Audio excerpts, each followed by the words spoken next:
Hola a todos, hoy toca análisis de una película y me atrevo con Solaris, de Andrei Tarkovsky, 1972, la respuesta del realizador soviético a la, según él, pretenciosa 2001 de Stanley Kubrick. Veamos cómo el realizador soviético admirado por Ingmar Bergman o Fellini nos adentra en su mundo subjetivo y onírico para que tengamos una experiencia cinematográfica inmersiva.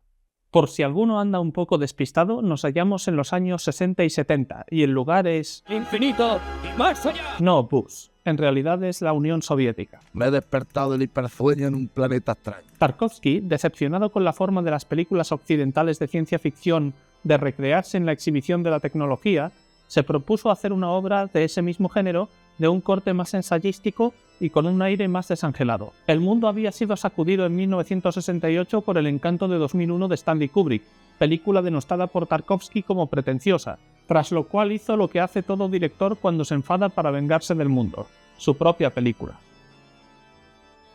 El planteamiento de Solaris es convencional dentro de las películas de astronautas. Hay una estación, una tripulación, un rescate, un misterio y un tratamiento del espacio interior y el exterior al mismo tiempo, entre otras cosas. Sin embargo, tanto la temática como la forma de narrar la historia es totalmente atípica. Nos hallamos ante una fusión de un género generalmente explotado por la cultura pop occidental y una estructura oriental que busca absorber mediante una narrativa poco evidente. Solaris es una película prismática, pues incurre en la diégesis para abordar lo subjetivo, sumergiéndonos de lleno en el mundo interior de los protagonistas, pero también hace lo opuesto, es decir, tratar como un elemento material objetivamente analizable la premisa genérica de la relación entre espacio exterior e interior. Su ambigüedad es una forma de intentar salvar sus posibles contradicciones, pero aún así cabe interpretar que si 2001 es una película espiritual, Solaris es una película materialista, aunque no por ello menos metafísica. El guión de Solaris se compone de dos actos o bloques, a diferencia del modelo occidental basado en la tricotomía aristotélica. Su técnica se basa en la construcción de un espacio para la historia basado en el uso de una línea que cambia favoreciendo los hechos sobre los individuos, algo que por otra parte resulta bastante esperable de un film soviético. Esto lo vemos en el hecho de que primero nos centramos en Berton, aunque el protagonista sea Kelvin incluso desde el principio, pues es el primero en aparecer, pero después de explorar el mundo futurista con largos travelings que nos muestran túneles y puentes de toda clase en un ambiente japonés, algo interesante si nos fijamos en que estamos hablando de 10 años antes de Blade Runner, el punto de vista cambia, así como el propósito del discurso.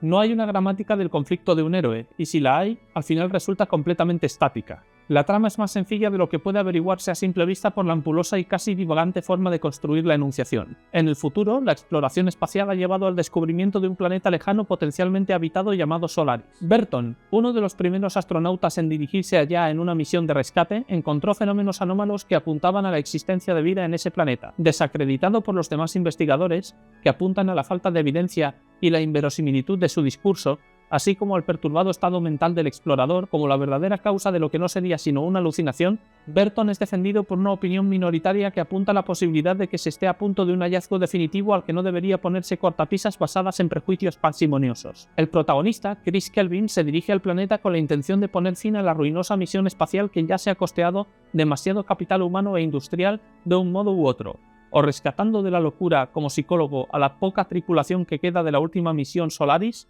o destruyendo el propio planeta.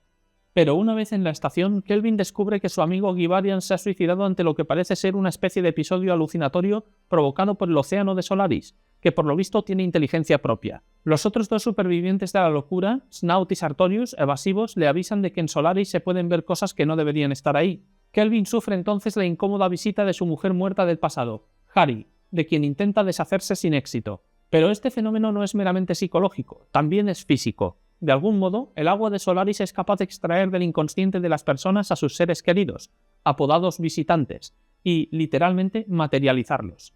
Esto parece plantear una paradoja. Si existe tal cosa como una conciencia temporal humana, ¿cómo es posible recrear la vida simplemente en base a los átomos, que son mera materia? Una posible solución sería la de que materia y pensamiento, de alguna manera, son lo mismo en el fondo. Tal vez la investigación de la Unión Soviética en materia parapsicológica durante la Guerra Fría tenga algo que ver con esto. Más adelante, Chris se debatirá entre si seguir con su misión como científico o quedarse con su esposa imaginaria resucitada del pasado. La conclusión a la que parece llegar tras un debate filosófico con Snout y Sartorius es la de que es más humano vivir el mundo propio que ser un héroe del conocimiento objetivo, aunque finalmente la propia mujer de Chris se inmola para que él sea libre. Sin embargo, tras hacer una transferencia de su encefalograma al agua inteligente del planeta para que aprenda de los seres humanos y así deje de atormentarlos, si es que esa es la intención del planeta viviente, Chris decide descender al planeta para vivir una recreación de su propio mundo copiada por Solaris. La dirección de actores en Solaris cumple con el contenido de brindar verosimilitud a una historia tan exótica. No comparto, sin embargo, la noción del propio director Tarkovsky de que Natalia Bondarchuk, su excompañera de la escuela de cine, eclipse al resto del reparto, a pesar de que realmente es sorprendente el conseguido esfuerzo por solidificar al único personaje inhumano de la película. Los demás, desde el lituano Donatas Banionis, el protagonista, hasta el estonio Yuri Yerbet como Snout, son dirigidos de una manera pragmática y generalmente subactuada, pese a que esto funciona para hacer sonar menos pretenciosos los discursos filosóficos cercanos al clímax. Los rusos, desde Eisenstein y Kuleshov, sabían muy bien cómo manipular las emociones y la capacidad de empatizar del ser humano con otro rostro mediante el montaje. De esta técnica se hace uso, aunque no necesariamente abuso, en Solaris. Pero desde luego es la edición de sonido, la yuxtaposición de imágenes, la operativa de cámara que busca insinuar misterio mediante el esporádico desvío de la atención, lo que hace que la rumiativa dirección actoral parezca más sugerente. Dejaré a vuestro juicio si esto es tramposo o sublime. Desde luego, Banionis parece preocupado de hacer algo tan trascendente como sobrio, profundo, podríamos decir, con su mirada para sugerir su pasado atormentado incluso desde antes de que lo conozcamos, por lo que quizá en ese caso no quepa hablar únicamente de labor de edición. Destaca el trabajo de Yerbet para darle un toque pintoresco y quizá divertido a la situación, aunque francamente no termino de sintonizar con el sentido del humor ruso. Mikhail Romadin, el director artístico de Solaris, capta perfectamente el concepto visual que tiene de la ciencia ficción Tarkovsky. En lugar de la pureza y la armonía visual buscada por el futurismo platónico de Kubrick, Solaris y su estación debían parecer brumoso el uno y desangelada y demasiado usada la otra. Es curioso que, a simple vista, Solaris se me antoja una película visualmente compuesta de una manera que, de algún modo, me traía a la cabeza a Kurosawa. Cuán gratificado me pude sentir al descubrir que el director nipón elogió el diseño del set de Tarkovsky y Romadin. O tal vez solo le pareció genial que todos los rótulos del futuro estuvieran escritos en japonés. La imagen de Solaris busca mediante códigos visuales basados en el virado establecer tres registros: blanco y negro para los sueños, púrpura para grabaciones y experiencias subjetivas solarísticas y color para la, digamos, realidad física. Con esto y técnicas como la combinación del punto de vista y el subjetivo, los cuales son llegados a usar metalípticamente, es decir, uno dentro del otro y sin que el espectador sepa con qué sujeto tiene que identificarse, se crean efectos alucinantes de conexiones intersubjetivas que simulan la telepatía. Un claro ejemplo de lo primero lo tenemos en la secuencia de la grabación de la desacreditación de Burton, donde vemos un vídeo siendo visto por alguien y grabado por otro, y, luego, una grabación dentro de ese vídeo. Otro claro ejemplo de lo segundo lo tenemos en la secuencia de la grabación que deja Guibarian para Kelvin advirtiéndole de Solaris. En cuanto al sonido, probablemente nos encontremos ante lo más criticable, aunque no estamos aquí para eso.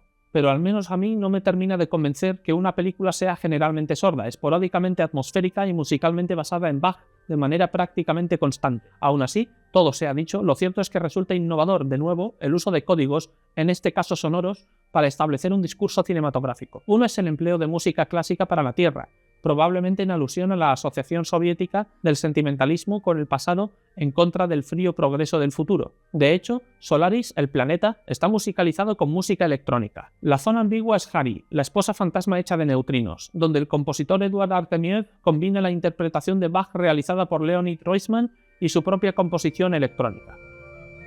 Para hablar del discurso de Solaris debemos decir que llegamos al plato fuerte del análisis y también lo más complicado, pues corremos el riesgo de incurrir en territorios políticos. Sea como sea, cabe destacar que Tarkovsky aborda temas tan desafiantes, especialmente para el régimen soviético, como los límites o no del conocimiento humano, planteando sutilmente una pregunta muy poderosa.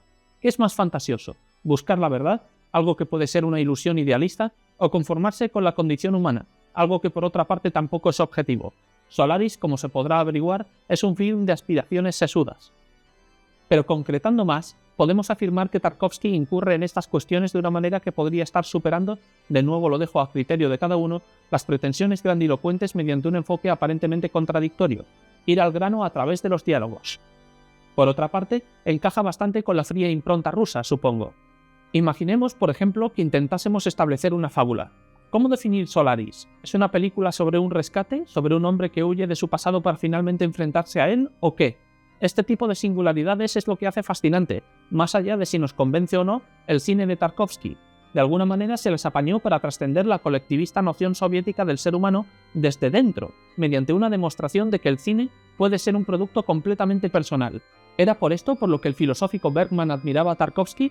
¿O quizá es justo lo contrario? ¿Nos encontramos ante un farol para hacer propaganda de la materialista concepción de la realidad marxista?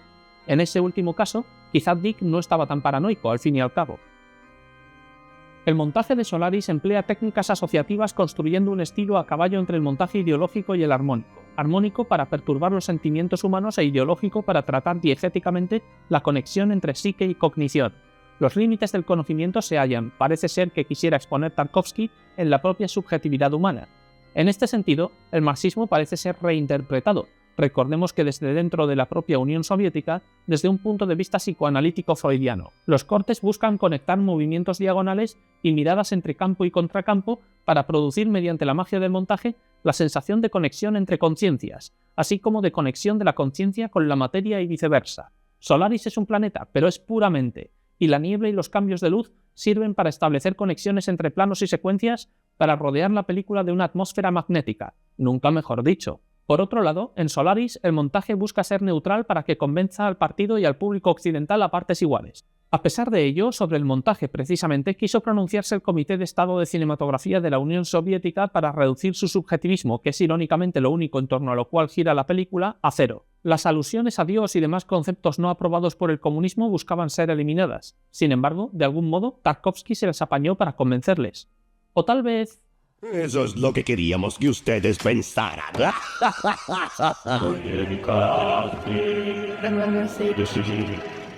Bien, ya hemos visto cómo este clásico nos adentra en el mundo altamente romántico, onírico, subjetivo de su realizador a través de recursos como la metalipsis, es decir, las historias que tienen lugar dentro de otras, o también el juego de campos para simular intersubjetividad, así como códigos tales como el virado, independientemente de si nos gusta o no, o si conectamos o no con este tipo de cine. Desde luego constituye una visión alternativa sumamente interesante a los códigos narrativos del cine comercial o del cine occidental, puede que ambos. Finalmente, nada más que decir, salvo que si os ha gustado este vídeo o si os interesa cualquier otro de los que veáis en este canal, no tenéis más que darle al like y suscribiros.